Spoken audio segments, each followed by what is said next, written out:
Hey guys, it's John from Chicagoland Firefighters, and in this episode of All About the CFD, we're going to be going over the basics of the Chicago Fire Department truck company.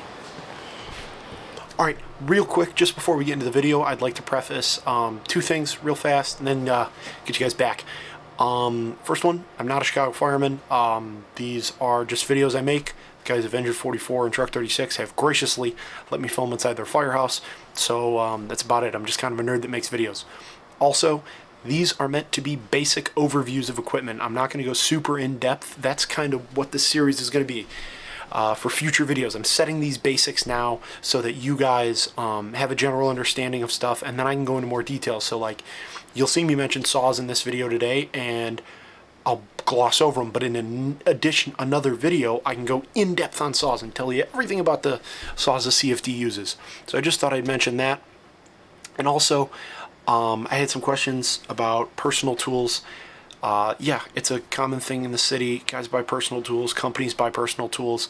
It's nothing against the city. It's just guys have preferences. The stuff the city uses is great, but you know, they can't cater to everyone's exact little, you know, oh, I like this tool over that, this tool over that. They give them what works, and there's a ton of companies that don't have any personal tools and still get the job done just as well. So that's it. Get back to your video. Enjoy. Alright, getting into it. The City of Chicago currently operates 61 staffed truck companies throughout the city's 24 battalions. 50 of them are 100-foot rear mount sticks or 103-foot. 10 of them are 100-foot rear mount tower ladders, and one of them is a 137-foot rear mount aerial tower. An aerial tower is just our version of saying a truck with a pre-piped waterway. Normal trucks in the city don't have pre-piped waterways, and that's a specialized rig for if a tower isn't just perfect and you kind of really only need the monitor. But aside from that, trucks are staffed by 5 members, 1 officer and 4 firefighters. Unlike engines, they don't have an engineer because they don't carry water. That's how the system works in the city. If you carry water on your rig, you get an engineer. So the rigs that will have an engineer are basically the crash rigs at the airport and engines. The riding positions of the firefighters is broken down into 2 teams, search and roof. The search team is comprised of the officer and 2 of the backstep firefighters. They will, through means of force entry on the fire ground, assist the engine with hose line operations and management, primary search, salvage and overhaul, and horizontal ventilation. The second is the roof team, which comprises the driver of the apparatus and another backstep firefighter. They will ascend to the roof and perform vertical ventilation on almost all fires in the city. We do vertical ventilation because that's what has been proven to work here over the last 100 years, and I don't think they'll stop anytime soon. They will also be assisted by 2 more roof team firefighters from the 2nd In Truck Company and 2 more roof firefighters from the squad if need be. Truck companies in the city respond to a variety of incidents. Just like the engines, they do their fair share of EMS and civilian assists. They also do all the main service calls, such as gas leaks, COs, elevators, and the like. They also respond to all working fires in the city. Anything above anything that isn't like a trash or a rubbish fire or an auto, you are getting a truck on the working fire. They also respond to hazmat calls, special operations calls, and pretty much anything over a minor incident on that response card will probably be a truck company. Now that I'm done with this introduction, we're going to get into the basic tools and equipment that are carried by the trucks. Okay, getting into the first type of equipment carried by truck companies, which is basic hand tools. Some of the basic hand tools carried by the trucks are things such as angle grinders,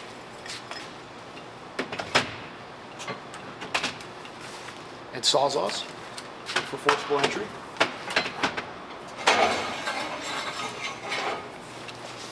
pike poles for roof operations and salvage and overhaul interior.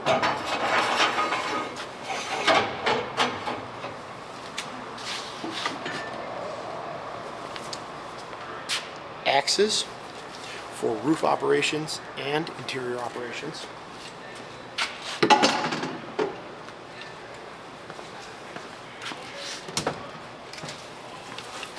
Sledgehammers for forcible entry.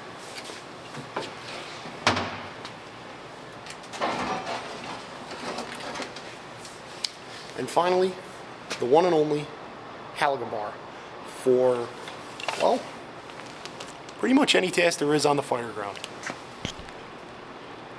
Next up, we have the saws. Truck companies carry a variety of saws for a variety of different purposes, from forcible entry to ventilation. First, you have the vent saw, which is a chainsaw with a vent guard used for vertical ventilation operations.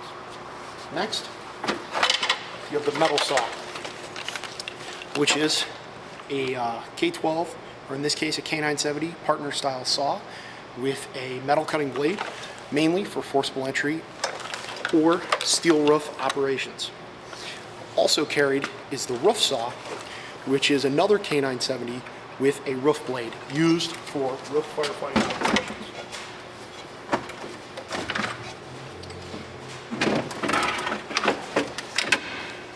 And finally, we have the chainsaw, used for a variety of general purposes, usually on service calls on downed trees.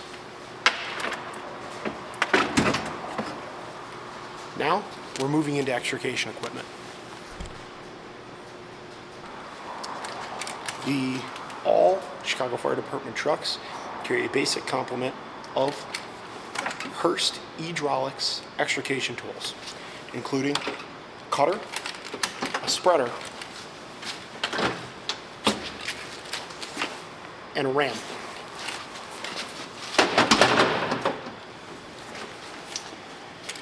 These are used by truck companies to either A, extricate patients from trapped vehicles in pin-in accidents, or in such cases for forcible entry. It's typically on large commercial buildings with heavy steel doors. But the city has just issued recently, in the last couple of years, a tool to help these guys out on forcible entry. And that is the Genesis Rescue Systems Comi Tool. Comi tools were issued out to every company in the city and have been used to great effect on things such as forcible entry and getting things started for auto accidents.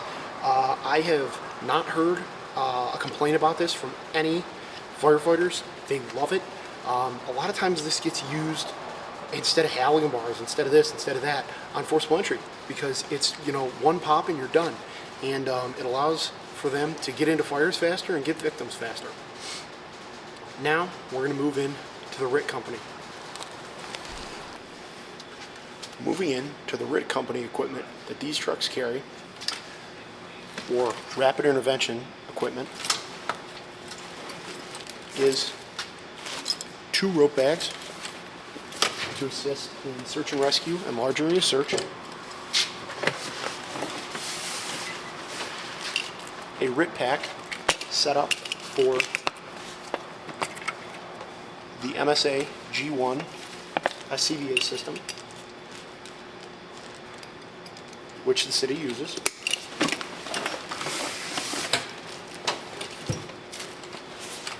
and a Stokes basket for patient removal. Now we're going to move into the ladder complement. Getting into the basic ladder equipment, it starts off on the roof. On the roof of the apparatus, they carry an 8-foot fiberglass for working on the electrified CTA tracks, a 10-foot aluminum, and a 12-foot aluminum, as well as a 14-foot roof ladder and a 16-foot roof ladder attached to the main for peaked roof operations. Now moving on to the ladder complement, this is the bread and butter of ladders in Chicago. Some ladders that were previously carried by trucks but have been removed now are the 24s, which were removed a very long time ago, and the 28s. Now, the ladder bed consists of an additional 12-foot,